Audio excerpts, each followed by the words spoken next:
마태복음 6장 6절의 말씀을 중심으로 골방 있습니까? 라는 제목으로 은혜를 나누겠습니다. 갈멜산에서 바알 선지자들과 대결했던 엘리야 선지자의 모습과 광야의 한 굴에서 죽기를 간절하게 원했던 엘리야 선지자의 모습은 참으로 인간적이다라는 생각을 했습니다. 참으로 대조적이다, 극단적이다, 여러 가지 단어를 생각하다가 인간적이다라는 그 용어로 결론을 지었습니다. 왜냐하면은 인간에게는 광장과 광야를 오고 가는 그런 모습이 필요하기 때문에 그렇습니다.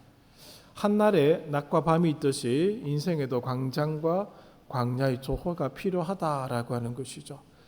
세상이 낮만 지속되면은 온 세상은 사막이 될 것입니다. 반대로 밤이 지속되면은 다 땅이 얼어붙어 버리고 말 것입니다. 사막이든 동토든 어느 쪽이든 동물과 식물이 활동하고 성장하기가 어렵습니다. 정상적인 모습을 보여줄 수가 없다는 것이죠. 광장의 시간은 낮이라고 볼 수 있고 활동하고 움직이는 시간이죠. 반면 광야의 시간은 밤입니다. 죄 조성의 시간이 되겠죠. 이런 모습은 예수님의 생애에서도 찾을 수 있는 모습입니다. 예수님의 대표적인 사역 중에 하나가 치유 사역이 있습니다. 물론 치유를 위한 치유는 아니었습니다만은 어쨌든 많은 병자들을 고쳐 주셨습니다. 더러운 귀신이 들린 자를 고쳐 주셨고 몰려드는 환우들을 외면하지 않으셨습니다. 의사들의 손길이 닿지 않는 가난한 자들에게 은혜를 베풀어 주셨던 것이죠. 그 결과 예수님이 움직이는 곳마다 많은 사람들이 따라오게 됩니다. 예수님도 힘들었을 정도로 사람들이 몰려들었던 것이 사실입니다. 그 분주함 속에서도 예수님은 혼자만의 광야를 찾으셨던 것이죠. 마가복음 1장 35절을 읽어드립니다. 새벽 아직도 밝기 전에 예수께서 일어나 나가 한적한 곳으로 가사 거기서 기도하시더니 새벽 아직도 밝기 전에 예수께서 일어나 나가 한적한 곳으로 가사 거기서 기도하시더니 예수님은 새벽 미명에 한적한 곳을 찾으셨습니다. 아무도 없는 곳으로 가셨다라고 하는 것이죠. 하지만 사람들은 예수님을 그냥 그대로 내버려 두지 않았습니다. 이 마가복음 1장 36절 7절을 보면은 제자들이 그 예수님을 찾아옵니다. 찾아오는 목적이 무엇인가 하면은 사람들이 찾는다는 거죠. 모든 사람이 주를 찾나이다. 그렇게 말씀드리면서 예수님이 나가 계셨던 한적한 곳으로 찾아오는 것이죠. 그만큼 누구에게나 광장이 필요하고 누구에게나 광야의 시간이 필요한 것을 보게 되죠. 모세의 인생에서도 이런 장면이 나타나고 있는 것을 보게 됩니다. 모세가 애굽에서 보냈던 40년은 광장이라고 볼 수 있습니다. 반면 사막에서 보냈던 40년은 광야이죠. 하나님은 모세를 부르실 때에 광장의 40년, 광야의 40년을 보낸 모세를 부르셨습니다. 광장에서의 모세는 모든 것을 할 수 있는 사람이었습니다. 그에게 붙여진 호칭이 있습니다. 바로의 공주의 아들이라는 호칭이죠. 그 호칭은 애굽 제국 내에서는 모든 것을 할 수 있다라는 의미의 이름입니다. 그 이름이 무서운 것은 아무것도 할 수 없다는 것을 모르게 하는 이름이다라고 하는 것이죠. 그러나 바로의 공주의 아들이라는 게 모세에게는 일종의 가면이 될 수 있다는 사실을 모세는 모르고 있었습니다. 이것이 모세의 본래 모습은 아니었다라고 하는 것이죠. 만약에 모세가 계속해서 광장에 머물고서 살았더라면은 그는 그의 가면이라고 느끼지 못하고 평생을 살았을 것입니다. 자기 본래의 모습을 찾지 못했다라고 하는 것이죠. 모세 스스로 자각해서 그의 힘으로 광야로 나갈 수 있는 길은 막혀 있었습니다. 그래서 하나님은 모세가 쓴 게 가면이라는 걸 깨닫게 하는 사건을 일으키시죠. 그리고 모세는 광야로 도망을 가게 됩니다. 그리고 광야에 40년을 보냈죠. 그 40년 동안 모세는 그가 광장에서 쓰고 있었던 것이 가면이라는 사실을 알게 되고 광장이 주던 힘이 덧없다라는 사실도 깨닫게 되는 것입니다. 오늘날의 시대는 광장의 시대입니다. 낮과 밤이 따로 없습니다. 모두가 광장의 뜨거운 태양빛 아래 시력을 잃을 정도로 분주하게 돌아가는 세상살이를 살아가고 있습니다. 잠깐이라도 머뭇거리게 되면 도태될 것 같은 그런 세상살이를 우리가 보내고 있는 것이죠. 그래서 더 바쁘게 채찍질하면서 살아가고 있는 것이 그 이유가 아니겠습니까? 이런 세상살이에 성경은 우리에게 묻고 있습니다. 내가 들어갈 골방이 있느냐라고 묻고 있습니다. 현대 그리스도인들이 잃어버린 게 하나 있습니다. 혼자만의 골방입니다. 그리스도인들도 광장에 묶여 있다는 것이죠. 골방을 향한 하나님의 끊임없는 부르심이 있음에도 불구하고 우리는 광장을 떠나는 것을 두려워하고 있습니다.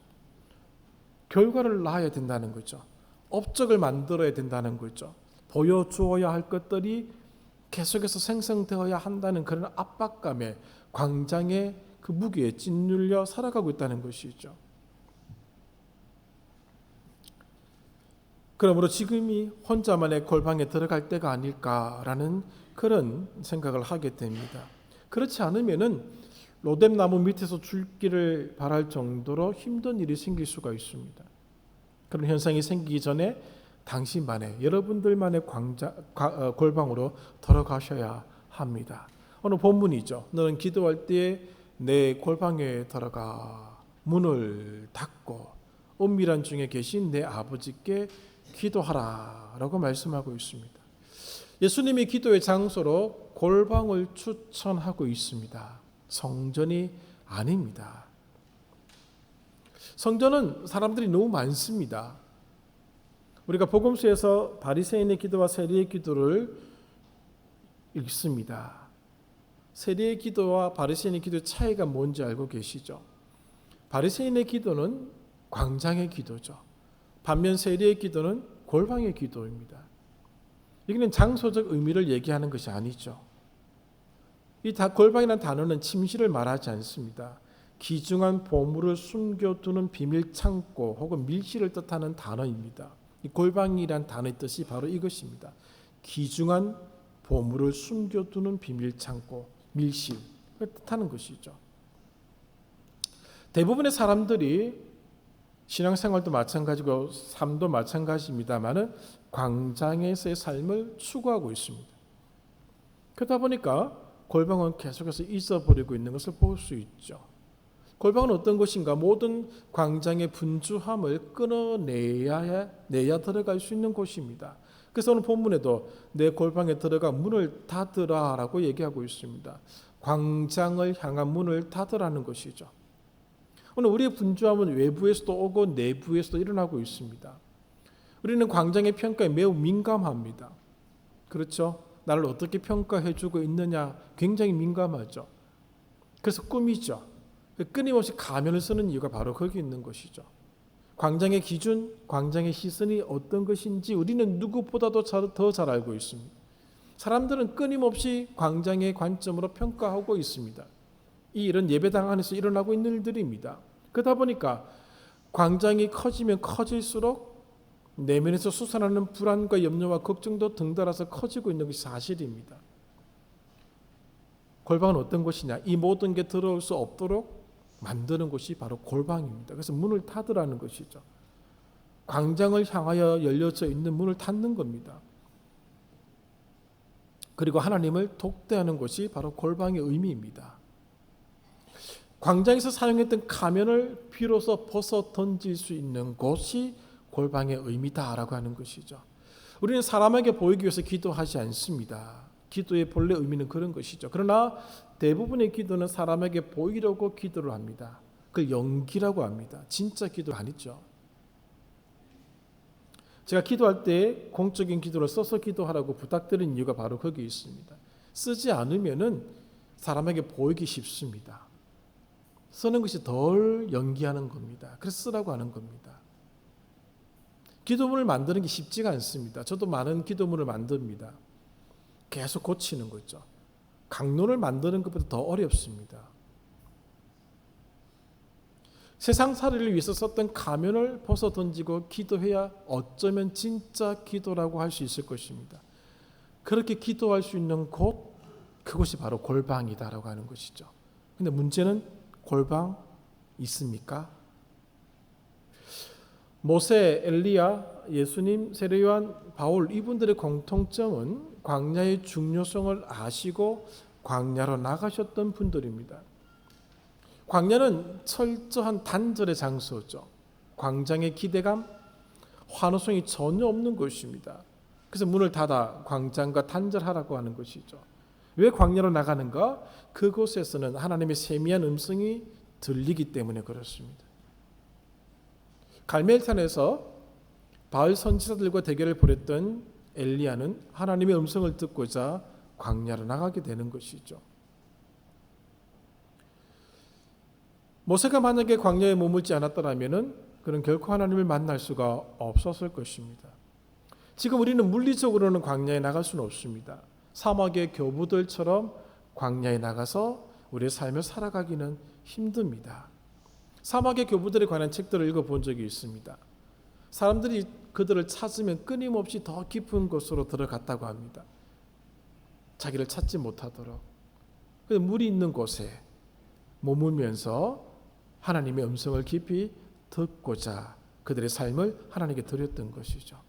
광장은 세상의 시끄러운 소리와 욕구와 나의 내면에서 일어나는 탐욕을 벌슨할 수 있는 곳입니다. 그런 장소를 만들어야 한다라고 하는 것이죠. 하나님과 독대할 수 있는 곳이 필요합니다. 옛날에 신하가 왕과 독대할 때는 두 가지 의미가 내포되어 있었다고 얘기를 하고 있습니다. 목숨을 걸어서 직언을 하는 것이든 아니면은 어떤 문제에 대해 비책을 알려드릴 때 독대를 했다라고 알려져 있습니다. 그때는 모든 걸 다 거는 거죠. 자기를 속일 수가 없습니다. 영혼의 민낯이 드러날 수 있는 곳, 골방이 있어야 한다라고 하는 것이죠. 그 자리에 서게 되면 가면은 벗어야 됩니다. 광장에서 불렸던 호칭으로는 그곳에 들어갈 수가 없습니다. 광장에서 누렸던 힘이 작용하지 않는 것이 바로 골방입니다. 세상의 시선, 광장의 관점, 광장의 기준이 들어올 수 없는 곳, 그것이 바로 골방이다라고 하는 것이죠. 그것으로 들어가셔야 됩니다. 골방은 하나님과 충돌하는 거룩한 장소입니다. 성경의 많은 인물들은 하나님과 거룩한 충돌을 하였습니다. 그래서 그들은 광장에서 세워왔던 모든 것을 다 무너뜨렸습니다. 그것이 의미가 없다는 사실을 발견했다라고 하는 것이죠. 엘리야는 갈멜산에서의 승리를 하나님과 만났던 그 광야에서 내세울 수가 없었습니다. 바울은 그리스도 외의 모든 것이 배설물이라고 선언해 버렸습니다. 하나님과 거룩한 충돌을 하고 난 뒤에 바울의 모든 인생의 나머지는 배설물이었습니다. 하나님 앞에 자랑할 수 있는 것이 아무것도 없다는 것을 알게 된 것이죠. 그가 가지고 있었던 모든 것들은 가면이었었습니다. 세례요한에게 메뚜기와 석청 털옷이면 그는 충분했습니다. 세상의 광장에서 수많은 사람들이 쓰고 있던 가면은 그에게 더 이상 필요한 것이 아니었다라고 하는 것이죠. 히브리서 11장에 모세에 관한 얘기가 나옵니다. 모세는 바로의 공주의 아들이라는 칭호를 하나님과의 거룩한 충돌 이후에 버리게 됩니다. 하나님의 백성과 함께 고난받는 것을 선택하게 되는 것이죠. 이 쉬운 일이 아닙니다. 우리는 광장의 삶을 너무너무 잘 알고 있습니다. 바로의 공주의 아들이라는 칭호, 누구나 탐하는 자리입니다. 이게 생득적으로 얻어지는 자리이지 노력해서 갈 수 있는 자리가 아닙니다. 그 자리가 모세에게 주어졌던 것이죠. 그 가면을 벗어버린다고 하는 것은 모세에게는 어쩌면 인생을 다 버리는 것과도 같을 것입니다. 그러나 하나님은 광장의 모세를 찾지 않으셨습니다. 광야의 모세를 찾으셨던 것이죠. 광야에서 모세가 떨기나무 가운데 임재하신 하나님을 보고 그 앞으로 나가게 되는 것이죠. 그리고 그 앞에서 신발을 벗습니다. 그가 신었던 신발이죠. 인생의 신발입니다. 그가 만들었던 인생의 모든 가면을 벗는 순간이 바로 그 순간이었습니다. 골방을 경험한 자들의 모습입니다. 골방은 광장의 모든 것을 벗겨버립니다. 그것이 무가치하다라고 선언하게 만들어버립니다. 골방에서의 충돌이 비로소 내가 누구인지를 보게 했다라고 하는 것이죠. 그리고 어떤 삶을 살아야 하는지를 알게 하는 것이 바로 골방에서 일어나는 일입니다. 지금의 광장을 한번 생각해 보십시오. 좋아요와 구독을 외치는 세상입니다. 초연결의 시대죠. 누구와도 소통할 수 있고 누구와도 만날 수 있는 세상이 만들어졌습니다. 광장에서의 삶은 노출입니다. 다 노출시키죠. 부부가 밥 먹는 모습을 왜 보여주어야 합니까? 내가 좋아하는 음식을 먹는 걸 왜 다 보여주어야 하고 알려야 합니까? 이 광장의 삶이 요구하고 있기 때문에 그렇습니다. 자기를 드러내야지만이 내가 누구인지를 확인받을 수 있다는 착각 속에서 광장에서 살아가는 사람들은 다 그렇게 살아가고 있습니다. 내가 누구인지를 끊임없이 보여주어야 된다는 광장의 요구에 끊임없이 반응하고 있는 것이죠. 그래서 광장에서 삶에는 여러 가지 가면이 필요합니다. 문제는 광장의 사람들은 그 가면으로 인하여 내가 누구인지를 잃어버리고 있다는 사실을 모르고 있다는 것이죠. 더 멋진 나의 삶을 보여주기 위해서 우리는 더 멋진 가면으로 포장을 하고 있다는 점입니다. 가면이 많으면 많아질수록 내가 누구인지를 잃어버리고 있다는 사실도 잃어버리고 있습니다. 어느 가면이 나의 모습인지를 모른다라고 하는 것이죠. 가면이 나의 모습인지 가면을 벗고 있는 나의 모습이 나의 모습인지 구분해 낼 수가 없게 된다는 것입니다. 착각하게 되는 경우가 너무너무 많이 있다는 것을 알게 됩니다. 오래전에 읽었던 장영희 교수의 내 생에 단 한 번이라는 수필집이 있습니다. 그 안에 가면이라는 제목의 글이 있습니다. 그 일부 앞부분을 인용하여 읽어드립니다. 나한테 속지 마십시오. 내가 쓰고 있는 가면이 나라고 착각하지 마십시오. 나는 몇천 개의 가면을 쓰고 그 가면들을 벗기를 두려워한답니다. 무엇 하는 척하는 것이 바로 내가 제일 잘하는 일입니다. 만사가 아무런 문제 없이 잘 되어 가고 있다는 듯 자신감에 가득 차 있는 듯 보이는 것이 내 장기입니다. 침착하고 당당한 멋쟁이로 보이는 것은 내가 제일 좋아하는 게임입니다. 그렇지만 내게 속지 마십시오. 나의 겉모습은 자신만만하고 무서울 게 없지만 그 뒤에 진짜 내가 있습니다. 방황하고 놀라고 그리고 외로운, 그러나 나는 이것을 숨깁니다. 아무도 모르는 비밀입니다. 나는 나의 단점이 드러날까 봐 겁이 납니다. 그러나 이렇게 말할 수는 없습니다. 어떻게 감히 당신께 말할 수 있겠습니까? 이 글의 맨 마지막은 이렇게 끝납니다. 바로 당신이 나입니다 라고 끝납니다. 우리는 다 가면을 쓰고 있습니다. 저도 가면을 쓰고 있습니다. 목사라는 가면을 쓰고 있고 또 다른 가면을 쓰고 살아가고 있는지도 모르겠습니다. 정직한 나의 모습이 무엇인지 여러분은 잘 알고 계십니까? 광장이 요구하는 요청에 따라서 쓰고 있던 그 가면들을 벗어내기는 쉽지가 않을 것입니다. 여러분, 가면 쓰면 정말 좋습니다. 편안합니다. 말하기가 참 편합니다. 옛날에 한번 그렇게 해본 적이 있습니다. 제가 한두 번 말씀드린 것으로 기억하고 있는데 1986년으로 기억합니다. 40년 전이죠. 그때 대학부 1년 선배들과 함께 저희 동기들이 홈커밍 데이를 만들었습니다. 우리 동기들, 선배 동기들을 같이 불러서 다시 뭔가를 하자는 그런 취지로 시작된 모임이었습니다. 입구에 가면을 준비했습니다. 그리고 가면을 쓰고 들어와서 모임 장소에 오게 만들었습니다. 내내 그 모임이 끝날 때까지 가면을 벗지 않았습니다. 그러니까 전부 다 얘기를 쉽게 하는 겁니다. 주저없이 하고 주저없이 행동하고 맨 마지막 시간에 가면을 다 벗었습니다. 가면을 쓰고 있을 때와 가면을 쓰지 않았을 때의 모습과 말이 달랐었습니다. 가면을 쓰고 있을 때가 더 편했었습니다. 이게 우리의 자화상이죠. 인간은 광장에서의 불안을 감추기 위해서 가면을 쓰죠. 모든 게 갖춰져 있다는 광장에서 불안이 생긴다는 것 자체가 모순입니다만은 그것이 광장의 본질입니다. 골방에는 아무것도 없습니다. 아무것도 없어서 불안해져야 하는데 골방에 들어가면 불안이 사라집니다. 왜냐하면 그것이 골방의 본질이기 때문에 그렇습니다. 불안은 이제 우리가 골방에 들어가야 된다는 일종의 신호입니다. 일종의 경고라는 것이죠. 우리는 기도하고자 하는 그런 갈망을 느낄 때가 많이 있습니다. 그러나 기도하기가 얼마나 어려운지도 이제는 조금씩 깨닫고 있는 것 같습니다. 우리 그리스도인들에게 언제부터인가 골방이 사라졌습니다. 하나님과 독대하던 골방이 보이지가 않습니다. 오늘 본문처럼 골방으로 들어가라라는 가르침도 알고 있지만은 골방이 멀어지고 말았습니다. 그래서 더 힘들고 더 어렵고 더 외롭게 보이는 것이 사실입니다. 찬송가 323장 제가 좋아하는 찬송이 있죠. 시편 130편을 근거로 이 작사자가 작사한 것 같습니다. 파수꾼이 아침을 기다림보다 내 영혼이 주를 더 기다리는 곳 골방으로 들어가라는 거 하는 것이죠.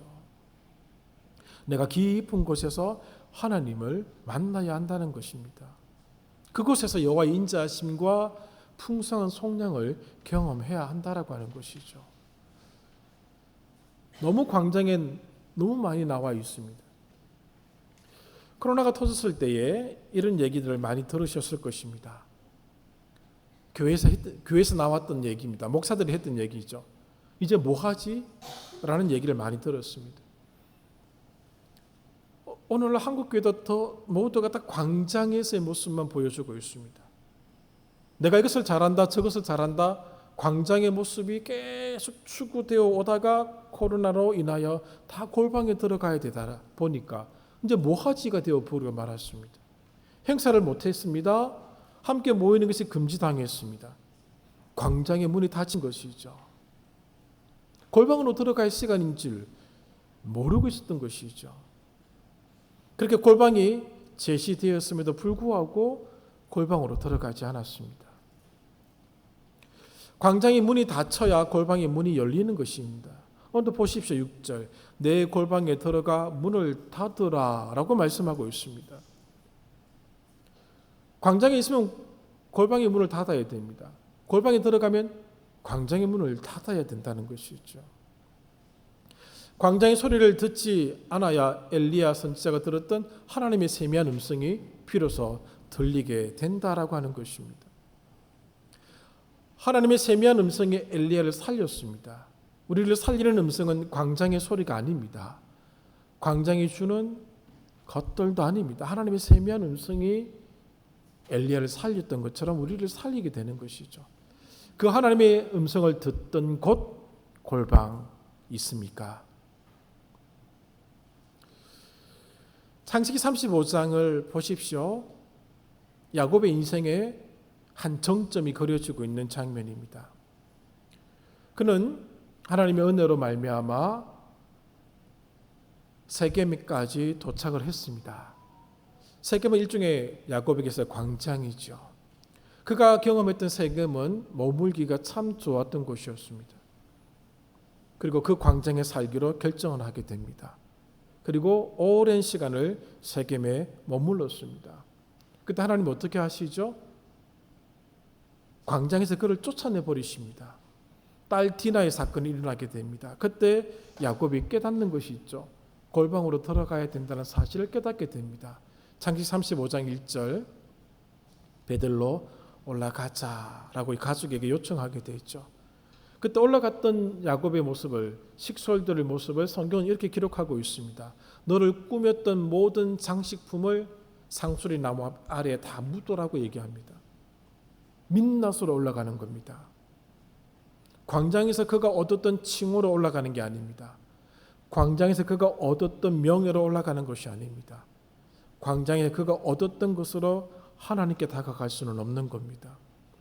모세는 떨기나무 밑에서 그의 신발을 벗었습니다. 그의 모든 걸 내려놓은 장면이죠. 가면을 벗는 것이죠. 사도 바울은 다메섹 도상에서 그동안 쓰고 있던 가면이 벗겨지는 경험을 하게 됩니다. 그리고 예수 그리스도의 음성을 듣게 되죠. 당신은 누구십니까? 내가 핍박하는 예수다라는 그 말에 그는 꼬꾸라지게 되는 것이죠. 그곳이 그의 골방이었습니다. 그리고 그는 아라비아 광야에서 3년의 시간을 보내게 됩니다. 그 후에 10년 가까이 그는 누구도 알지 못하는 장소에서 삶을 살아가게 됩니다. 바나바가 그를 찾기 전까지 그렇게 살았던 사람입니다. 그렇게 광야의 시간을 보내고 난 뒤에 그는 광장으로 나왔습니다. 두려워하지 않았습니다. 그를 부르셨던 그 부르심에 따라 그의 삶을 그는 살아갈 수 있었던 것이죠. 하나님의 세미한 음성을 들을 수 없다면 어떻게 될까 고민해 보았습니다. 어떤 단어를 쓸까? 결국 이 단어가 맞습니다. 죽습니다. 광장의 허무함이 물밀듯 밀려올 것입니다. 불안의 극도가 차오를 것입니다. 그리스도인에게 광장만의 삶이란 존재할 수 없는 삶입니다. 그리스도인이 광장에서만 살아가기를 원한다면 결코 성취될 것이 아무것도 없다는 것이죠. 골방이 있어야 됩니다. 골방에서 준비되고 채워져야지만이 광장으로 나갈 수가 있습니다. 광장에서 소진되었던 사람은 다시 골방으로 들어가야 됩니다. 그래서 골방이 필요한 것이죠. 여러분이 머물러야 할 골방 있습니까? 우리는 언젠가부터인가 골방에 머물기를 좋아하지 않게 되었습니다. 광장이 유혹하고 있습니다. 광장에서 삶이 전부인 것처럼 광장은 우리를 신기루와 같이 속이고 있는 것이죠. 하나님은 우리에게 광장의 삶을 허락하시는 것이 복이라고 우리는 생각하고 있습니다. 스스로들의 생각이죠. 하나님은 그렇게 복을 주시지 않는 분이십니다. 끊임없이 우리의 기도는 광장에서 추구할 것들을 요구하고 있는 그런 기도를 드리고 있습니다. 골방이 무너진 광장은 의미가 없습니다. 하나님은 우리를 끊임없이 골방으로 지금도 부르고 있습니다. 너는 기도하라. 내 골방에 들어가 문을 닫고 은밀한 중에 계신 내 아버지께 기도하라 라고 말씀하고 있습니다. 한번 골방의 문을 점검해 보시기를 바랍니다. 쉽게 열리고 있는지 아니면은 녹이 슬어서 그냥 인간의 힘으로 열 수 없을 만큼 굳어져 있는지 한번 생각해 보시고 점검해 보시기를 바랍니다. 언제부터인가 저도 마찬가지입니다만은 골방에 앉아서 기도하는 시간이 짧아지고 있습니다. 여러분 어떻습니까? 아니 골방에서 기도하던 그 골방마저 없애버리지는 아니하셨는지 살펴보시기를 바랍니다. 골방이 없으면 우리는 무너지게 되어 있습니다. 골방이 없는 그리스도인들은 광장의 삶도 무너지게 되어 있습니다. 엘리야 선지자가 세미한 음성을 듣고자 광야로 나갔던 것처럼 오늘 하나님의 세미한 음성을 듣기 위해서 골방으로 들어가십시오. 그러기 위해서는 골방이 여전히 있는지를 확인해 보셔야 합니다. 골방이 없으면 기도하실 수가 없습니다. 바쁜 일상이 있습니다. 광장이 그것을 요구하고 있죠. 그러나 그 바쁜 일상을 뒤로하고 내가 엎드릴 수 있어야 될 골방이 있습니다. 가난 농구학교를 설립하신 김용기 장로님은 하루에 4시간을 기도하셨습니다. 24시간 중에 잠은 3시간 정도 주무시고 기도는 4시간 하시고 나머지 시간은 다 농부로서 농군의 삶을 사셨던 분입니다. 그분을 어린 시절 학교 학생들 다 거기 보냅니다. 강의를 들은 적이 있습니다. 아무리 바빠도 4시간을 기도하신다고 하셨습니다. 우리에게 부끄러움을 던져주는 고백이지요. 그가 기도하는 골방이 있습니다. 가난 농군학교에 그의 골방이 있는데 그 골방의 문을 열고 들어가면은 현판이 하나 있습니다. 엄청난 기도의 제목이 있죠. 조국이여 안심하라. 대단하죠. 그가 골방에서 했던 기도의 제목, 엄청난 기도를 하고 있었습니다. 우리의 기도의 제목은 어떨까? 우리의 골방에 있는 기도의 제목들을 한번 보십시오. 무엇을 먹을까? 무엇을 마실까? 무엇을 입을까? 그러나 그런 기도는 이방인들이 하는 기도다라고 얘기합니다. 용기다라고 하는 것이죠. 오늘 우리의 골방이 있는지를 확인해 보시고 그 골방으로 들어가십시오. 그리고 골방의 문을 열고 다시 기도했으면 좋겠습니다. 교회를 위해서 기도하시고 가정을 위해서 기도하시고 또 나 개인을 위해서도 기도하십시오.